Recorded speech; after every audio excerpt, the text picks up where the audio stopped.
Hola, ¿cómo están? Me ha dado frío.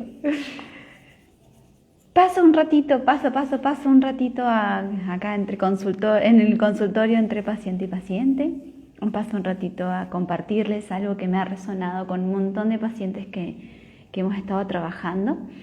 Y que bueno, vieron que siempre hay algunos temas redundantes en las sesiones, que por algo que es información que nos llega a muchos y bueno, cada uno desde su óptica y desde su sabiduría interna, que es lo importante. Desde su sabiduría interna son temas que a todos nos tocan y cada uno lo va llevando como puede, desde la mirada que puede, desde lo que tiene y desde lo que es. Bueno, y el tema que les quería compartir hoy es esto de cuando uno se abandona, y espero que los pacientes con lo que hemos tocado este punto les resuene, esto de cuando uno se abandona para estar disponible frente a otro o en el vínculo con otro, cuando uno deja de estar consigo mismo para poder estar con otro. Y cuando uno se vincula desde el abandonarse a sí mismo, desde el despegarse del yo, desde el alejarse de las propias necesidades o desde el respeto a uno mismo, o por lo menos desde la identificación de emociones, de qué es lo que siento, qué me pasa, con la intención que no quedan dudas de que es desde el amor, pero también es desde la falta de amor propio o desde la falta de conexión con uno. Entonces es como medio a medias el vínculo que uno dispone con el otro. Cuando uno se abandona para estar disponible ante otro, ante las necesidades de un otro o ante la propuesta que el otro nos hace, ¿no? en la relación. Pasan un montón de cosas cuando uno se abandona a uno mismo, cuando uno se desconecta de sus propias emociones y necesidades para conectarse con las emociones y las necesidades del otro. Eso no implica ser empático, porque la empatía la entiende cuando uno puede conectar con la emoción del otro sin dejando de sentir lo que siente. Cuando uno se apropia del estado emocional del otro y se zambulle en la emoción del otro y queda ahí pegado, eso ya no es empatía, eso es asumir un estado emocional ajeno y mover todos los recursos personales para que esa persona deje de sentir lo que está sintiendo. Y eso no nos corresponde a nosotros. Cada uno tiene que hacer lo que puede con sus estados emocionales. A veces uno simplemente tiene que ser testigo del proceso del otro o poder estar ahí acompañando, observando, sosteniendo o acompañando. Esa es otra palabra que trabajamos con otro paciente la otra vez, acompañar, que no es lo mismo que sostener.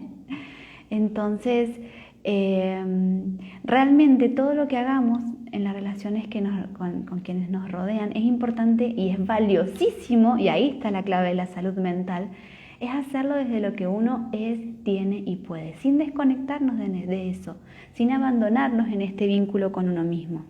Porque muchas veces nos abandonamos a nosotros mismos por miedo a que nos abandonen, y esa es una reflexión de una paciente.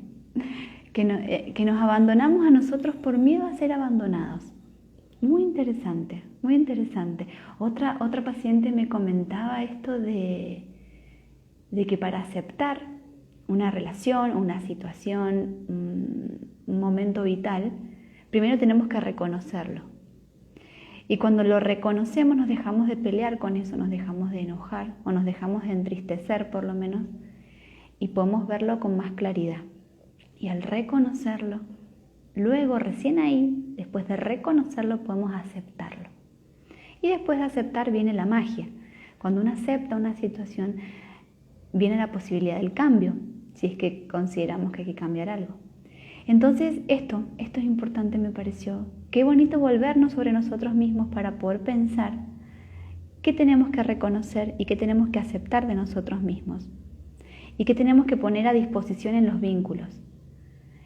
No sirve de nada amar a otros cuando me dejo de amar a mí misma o proteger a otros cuando me desprotejo a mí misma, ¿sí? O cuidar a otros cuando me descuido. Un vínculo sano siempre parte de la base de que uno lo que hace o lo que da en el vínculo lo da en función de lo que primero se dio a sí mismo. Parece trillado, pero es verdad, por algo está tan dicho y remil dicho, porque es una verdad, realmente es una verdad. Entonces, esto de poder frenar, ¿sí? Y decir, bueno, a ver, en mis vínculos, reviso, reconozco que en mis vínculos, ¿cuánto de lo que doy a los demás me estoy dando a mí mismo? ¿Cuánto me permito brindarme a mí primero para luego brindar a los demás? ¿Cómo ordeno las prioridades en los vínculos? ¿Cómo ordeno cuándo o en qué momentos la necesidad del otro es más imperiosa que mi propia necesidad? ¿De qué manera arbitrariamente le doy más peso a una necesidad ajena o a la mía? Tampoco es quedarse pegados en el sí mismo, en el egocentrismo, ¿no? En el ego, quedarnos ahí caprichosos en que solamente pienso en mí. Pero para poder volcarnos al vínculo con otro, para poder estar realmente disponibles en el vínculo, disponibles desde lo sano, necesitamos primero reconocernos a nosotros mismos, poder preguntarnos qué necesito y sobre todo qué puedo dar. ¿Qué puedo dar y qué no puedo dar? Para poder realmente hacer vínculos sanos, necesitamos preguntarnos a nosotros mismos en qué posibilidades estamos. Entonces vuelvo a la primera reflexión, que lo dijo una paciente. Esto de que cuántas veces nos abandonamos a nosotros mismos por miedo a que nos abandonen. O nos dejamos de enfocar en nosotros o amarnos o respetarnos o cuidarnos para cuidar a otros, amar a otros y proteger a otros. Y esa ecuación no termina bien. Entonces siempre el cuidado a otros y el amor a otros debe partir del cuidado y del amor a uno mismo. Si no, en el tiempo eso no se puede sostener, se cae por su propio peso. Y ahí es cuando aparece el cuerpo con señales que no vimos y que las vemos cuando son muy ruidosas, o ahí es cuando los vínculos se caen también, porque no tengo desde qué sostenerlos en el tiempo. No puedo hacerme cargo de las emociones o de los procesos de los demás, por más que los ame con todo mi corazón. Cada uno se hace cargo de su propio proceso. No puedo mezclarme con las emociones del otro. Sí puedo acompañar, sí puedo ser empático, sí puedo ponerme en el lugar del otro, pero no hacer por el otro lo que el otro tiene que hacer por sí mismo. Son todas reflexiones que van saliendo en las sesiones que vamos teniendo con los pacientes, que realmente han aparecido en varias personas distintas, cada uno desde su sabiduría interna. Entonces las comparto porque quizás también le resuenan a otras personas. Es información que anda dando vueltas, energía que anda dando vueltas. Entonces, bueno, poder pensar en esto. Para poder aceptar, primero hay que reconocer. Así es tan válido para las situaciones o los demás como para nosotros mismos. No nos abandonemos a nosotros mismos por miedo a que nos abandonen. Prestemos atención a qué ponemos en los vínculos. Démonos a nosotros mismos primero lo que necesitamos y queremos darle a los demás. Bueno, era eso, simplemente pasar a saludar con esta reflexión. Les mando un cariño y que tengan un muy buen fin de semana.